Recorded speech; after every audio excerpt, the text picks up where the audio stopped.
முருகன் அருள். இந்த இனிய சித்திரை கிருத்திகை நாளில் முருகனின் அருள் உங்கள் இல்லம் தேடி வரட்டும். ஓம் சரவண பவ. முருகருள் சேனல் நேயர்கள் அனைவருக்கும் வணக்கம். இன்று ஒரு மிக அற்புதமான நாள். சித்திரை மாதம் பிறந்தாலே மங்களம்தான். ஆனால் அந்த மாதத்தின் முதல் கிருத்திகை இன்று வந்திருப்பது இரட்டிப்பு மகிழ்ச்சி. நம்மில் பலருக்கும் பல கவலைகள் இருக்கலாம். கடன் தொல்லை, வேலை வாய்ப்பின்மை அல்லது வீட்டில் மன நிம்மதி இல்லாதது என எதுவாக வேண்டுமானாலும் இருக்கலாம். ஆனால் கந்தன் இருக்க கவலை எதற்கு என்று சும்மாவா சொன்னார்கள்?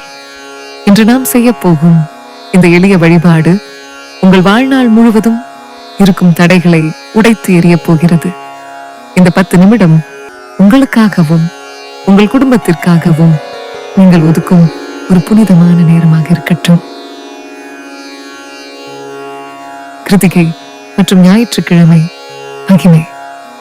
கிருத்திகை நட்சத்திரம் என்றாலே அது முருகப்பெருமானை வளர்த்த கார்த்திகை பெண்களுக்கு அர்ப்பணிக்கப்பட்ட நாள். இந்த நாளில் அவரை வணங்குவது அன்னை பார்வதி மற்றும் தந்தை சிவபெருமானை ஒரே நேரத்தில் வணங்குவதற்கு சமம். இன்று மற்றொரு விசேஷம் என்னவென்றால், இது ஞாயிற்றுக்கிழமை, சூரிய பகவானுக்கு உரிய நாள். ஜாதக ரீதியாக செவ்வாய் தோஷம் உள்ளவர்கள் அல்லது திருமண தடை இருப்பவர்கள் இன்று முருகனை வழிபட்டால் சூரியனின் ஆதிக்கத்தாலும் முருகனின் அருளாலும் சகல தோஷங்களும் நீங்கும்.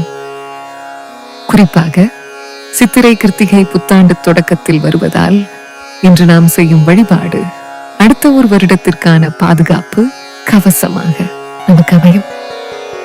உங்கள் மனதில் இருக்கும் பயம் விலகி ஒரு புதிய தன்னம்பிக்கை பிறப்பதை உங்களால் உணர முடியும்.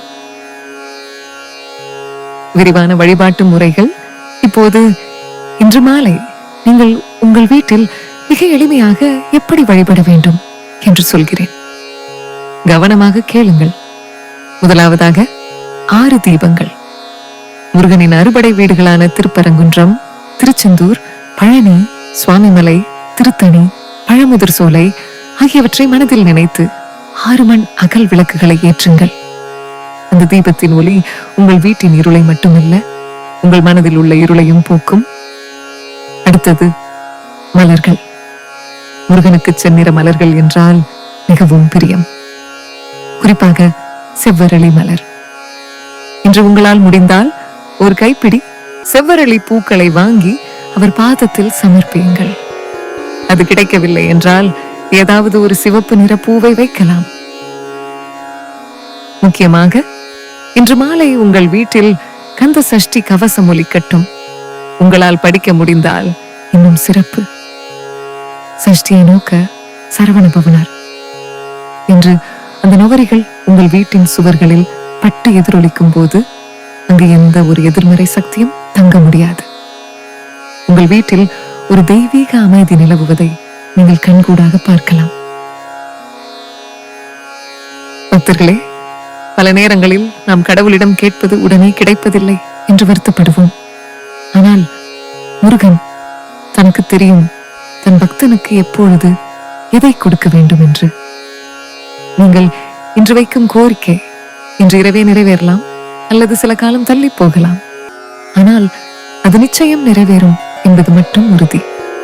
வேலிருக்க வினயம் இல்லை, மயிலிருக்க பயமும் இல்லை. உங்கள் கஷ்டங்களை எல்லாம் அந்த வேலாயுதத்திடம் கொடுத்து விடுங்கள். அவன் பார்த்துக் கொள்வான். இன்று இரவு தூங்கும் போது கவலைகளோடு தூங்காதீர்கள். முருகன் என்னோடு இருக்கிறான் என்ற நம்பிக்கையோடு உறங்கச் செல்லுங்கள்.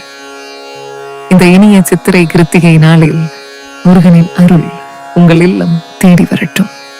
இந்த வீடியோ உங்கள் மனதிற்கு ஒரு நிம்மதியை தந்திருக்கும் என்று நான் நம்புகிறேன்.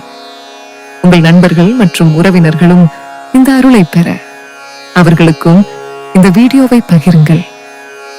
மறக்காமல் உங்கள் மனக்குறையை அல்லது ஒரு நன்றியை ஓம் சரவண பவ என்று கீழே உள்ள கமெண்ட் பாக்ஸில் பதிவிடுங்கள். மீண்டும் ஒரு நல்ல பதிவில் உங்களை சந்திக்கிறேன். வெற்றிவேல் முருகனுக்கு அரோகரா.